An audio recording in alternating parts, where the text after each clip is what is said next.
तो आप तो संत हैं, आप लोग होली कैसे मनाते हैं? तो मैंने कहा कि एक संत हुए तुलसी साहब,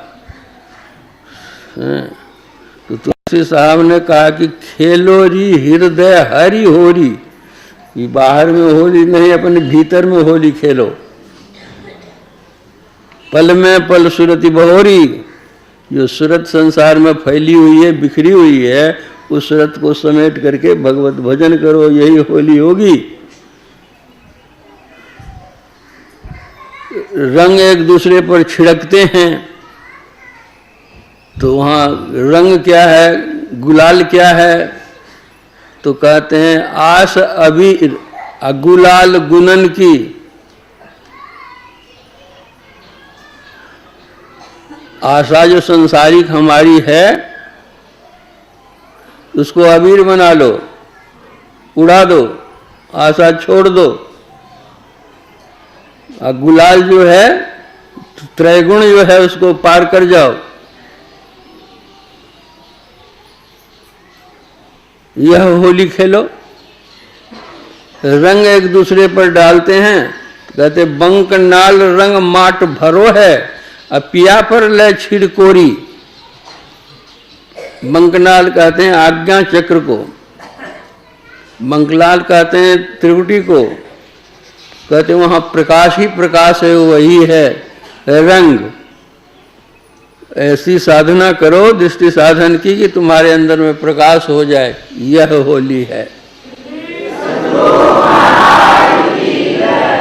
और होली में लोग गाना गाते हैं,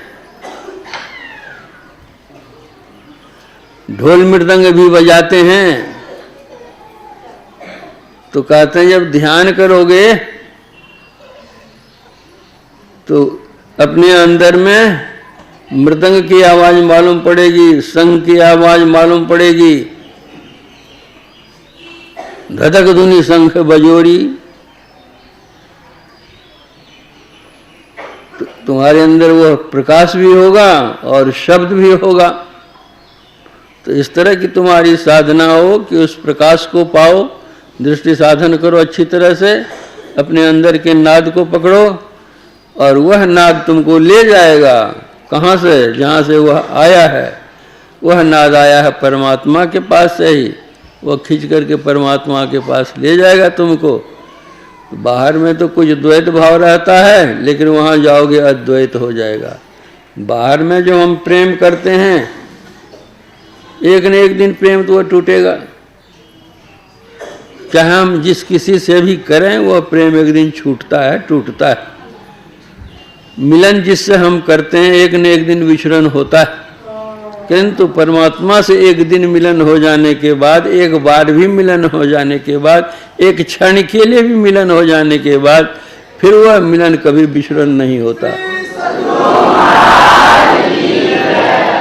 संत कबीर साहब ने अपना अनुभव कहा है, न पल बिछड़े पिया हमसे, न हम बिछड़े प्यारे से, उन्हीं से नेह लागिए हम उनको बेकरारी क्या।